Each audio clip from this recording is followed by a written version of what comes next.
आज मैं आपको डॉक्टर हजारी प्रसाद द्विवेदी कृत अशोक के फूल का सारांश पढ़ाऊंगी। इसके पश्चात गद्यांशों के प्रश्नोत्तर आप करेंगे। पाठ का सारांश इस प्रकार है। आचार्य हजारी प्रसाद द्विवेदी द्वारा लिखित अशोक के फूल एक श्रेष्ठ ललित निबंध है। इस निबंध में द्विवेदी जी ने अशोक के फूल के सामाजिक, धार्मिक, साहित्यिक एवं ऐतिहासिक महत्व का वर्णन किया है। साथ ही इन्होंने अपनी बहुमूल्य सांस्कृतिक धरोहर की लोगों द्वारा अपेक्षा करने की ओर भी संकेत किया है। अशोक के फूल को देखकर लेखक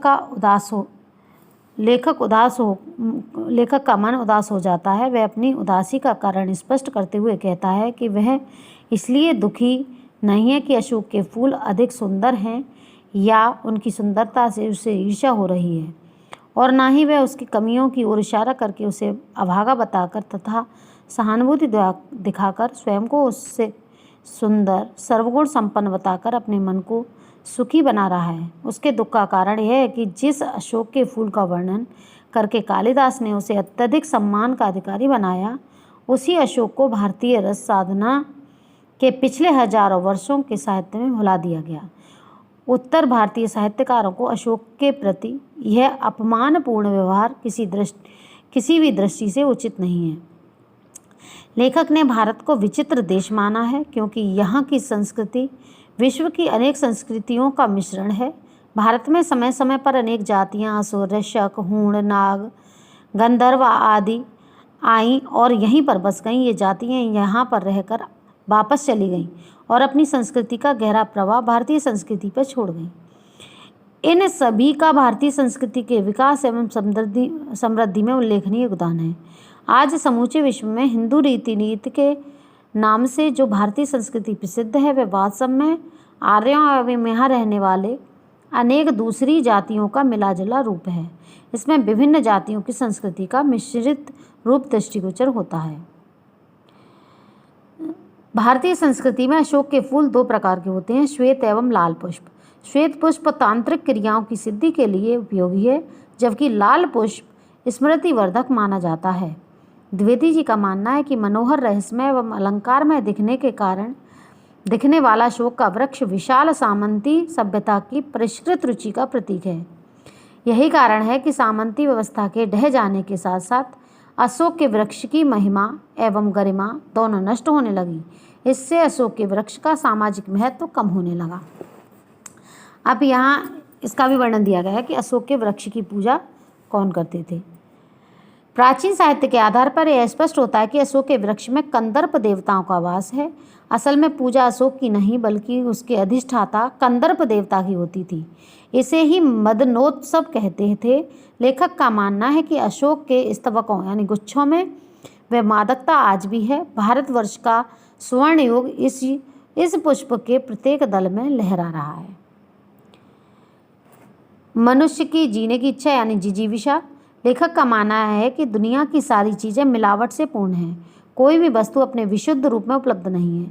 इसके बावजूद केवल एक ही चीज़ विशुद्ध है और वह है मनुष्य की दुर्दम जिजीविषा यानी जीने की इच्छा। वह गंगा की अबाधित अनाहत धारा के समान सब कुछ हजम करने के बाद भी पवित्र है। मानव जाति की दुर्दम निर्मम धारा के हजारों वर्षों का रूप देखने से स्पष्ट हो जाता है कि मनुष्य की जीवन शक्ति बड़ी ही निर्मम है। वह सभ्यता और संस्कृति के वृथा मोहों को रौंदती चली आ रही है। न जाने कितने धर्माचारों, विश्वासों, उत्सवों और व्रतों को धोती बहाती हुई वह जीवन धारा आगे बढ़ रही है। सभ्यता और संस्कृति निरंतर परिवर्तनशील है। लेखक कहता है कि आज जिस संस्कृति को हम बहुमूल्य मान रहे हैं, वह हमेशा ऐसी ही नहीं बनी रहेगी। संसार का नियम रहा है कि समय के साथ साथ वह सब कुछ बदलता रहा है। आज जो वस्तु अथवा परंपरा है, वह कल अवश्य परिवर्तित होगी और तब वह भिन्न रूप में हमारे सामने उपस्थित होगी। यही बात संस्कृति पर भी लागू होती है।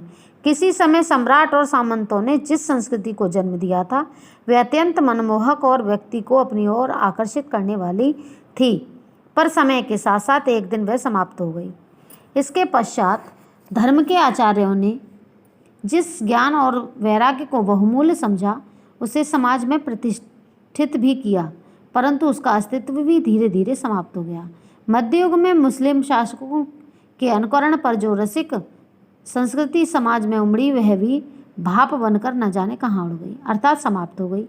हमारी वर्तमान संस्कृति भी मध्ययुगीन रसिकता के से निर्मित है और वह व्यावसायिक भी है, पर एक दिन इस व्यावसायिक संस्कृति का कमल भी मुरझाकर नष्ट हो जाएगा। समय बड़ा बलवान है, इनके प्रहार से आज तक कोई भी बच नहीं पाया। अशोक के फूल का मदमस्त होना। लेखक कहता है कि अशोक का फूल आज भी अपनी उसी मौज में है जिससे वह 2000 वर्ष पूर्व पहले था।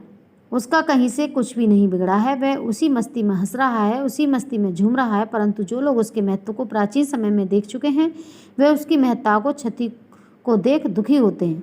उन दुखी लोगों में लेखक भी हैं जो आज के फूलों की दुर्दशा देख आहत हैं। अंततः लेखक कहता है कि अशोक आज भी ज्यों का त्यों अपने अस्तित्व को लिए अपनी मस्ती में झूम रहा है। मनुष्य इसे देख अपनी मनोवृत्तियों के अनुसार उससे आनंदित हो सकता है तथा दुखी भी, जैसे कालिदास और मैंने अपनी अपनी मनोवृत्तियों के चलते उसमें रस का अनुभव किया। समय बदलता है और हमें उसके अनुसार अपने मनोभावों को संचालित करते रहना चाहिए, ना कि उस परिवर्तन को देखकर दुखी होना चाहिए। ये था अशोक के फूल का पाठ का सारांश। प्रश्नोत्तर देखिए। गद्यांश है, अशोक का वृक्ष जितना भी मनोहर हो, यहाँ से लेकर अशोक पीछे छूट गया। इसमें प्रश्न है, पहला प्रश्न है, गद्यांश के पाठ और लेखक का नाम लिखिए। गद्यांश का पाठ है अशोक के फूल और लेखक का नाम है डॉक्टर हजारी प्रसाद द्विवेदी। दूसरा प्रश्न है, रेखांकित अंश की व्याख्या कीजिए। रेखांकित अंश है, वे सामंत उखड़ गए, यहाँ से लेकर अशोक पीछे छूट गया। तो यहाँ लेखक कह रहे हैं, यानी डॉक्टर हजारी प्रसाद द्विवेदी कहते हैं कि सामंत और पूंजीपतियों की वह बादशाहत अब धीरे धीरे समाप्त हो रही है। यही कारण है कि अब उनके द्वारा अपने आमोद प्रमोद और मौज मस्ती के लिए आयोजित किए जाने वाले मदनोत्सव जैसे पर्वों की धूमधाम समाप्त हो गई है। संतान की कामना करने वाली स्त्रियां अशोक वृक्ष की शरण में नहीं आती, क्योंकि उन्हें वैभव यानी धन संपत्ति के देवता माने जाने वाले गंधर्वों के वरदान की आवश्यकता नहीं रह गई है।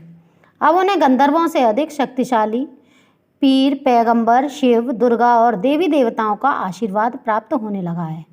अतः यक्ष, गंधर्व आदि संपन्न देव जातियों के साथ ही उनके प्रतीक अशोक वृक्ष का महत्व भी जीवन में कम हो गया है। इसका परिणाम यह हुआ कि लोग उनकी अपेक्षा करके उनसे दूर होते चले गए और उनका स्थान दूसरे देवी देवताओं ने ले लिया। जब अन्य साधनों और देवताओं से लोग अशोक अर्थात शोक रहित हो गए, तो वे कभी संतान सुख प्रदान कर कामनियों के शोक को दूर करने वाले अशोक वृक्ष को भी भूलकर आगे बढ़ गए।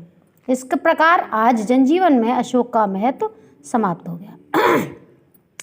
अगला प्रश्न है, अशोक का वृक्ष जितना भी मनोहर हो, जितना भी रहस्यमय हो, इस वाक्यांश में किस रहस्य की ओर संकेत किया गया है?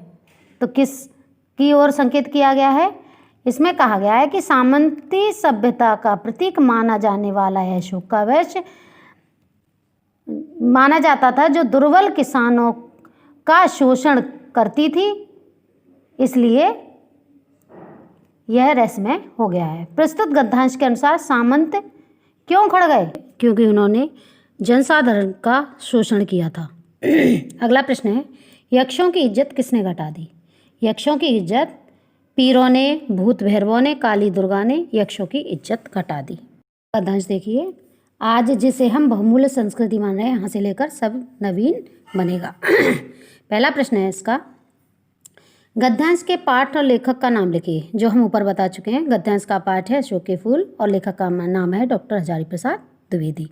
अब संदर्भ इसमें दिया है, तो आप संदर्भ लिख सकते हैं कि प्रस्तुत गद्यांश हमारी पाठ्य पुस्तक हिंदी के गद्य खंड के पाठ अशोक के फूल से लिया गया है। इसके लेखक डॉक्टर हजारी प्रसाद द्विवेदी हैं। दूसरा देखिए, रेखांकित अंश की व्याख्या कीजिए। यहाँ दिया है धर्माचार्यों ने, यहाँ से लिखा है धर्माचार्यों ने ज्ञान से लेकर धरती दसके की।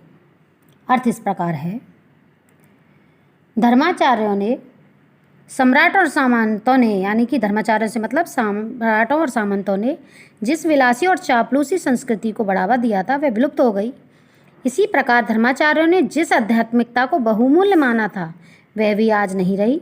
मुगल काल में कामुकता से परिपूर्ण श्रृंगार प्रधान संस्कृति का युग आया, किंतु समय के ताप ने उसको सुखा दिया। अतः यह निश्चित है एक दिन उस व्यवहारिक संस्कृति का कमल भी मुरझा जाएगा। नंबर 3 है, हम आज की संस्कृति को बहुमूल्य क्यों मान रहे हैं? क्योंकि वह व्यवहारिक है। प्रश्न नंबर 4 देखिए, प्रस्तुत गद्यांश में किसके लुप्त होने की बात कही गई है? प्रस्तुत गद्यांश में विलासी और चापलूसी संस्कृति को लुप्त होने की बात कही गई है। प्रश्न नंबर 5 है, धर्माचार्यों ने जिस जिस ज्ञान को इतना मूल्यवान समझा था उसकी क्या दशा हुई? धर्माचार्य ने जिस जिस ज्ञान को इसका इतना मूल्यवान समझा था वह सूख गई। गद्यांश समाप्त हुए। अभी आप अपनी नोटबुक पर नोट करेंगे।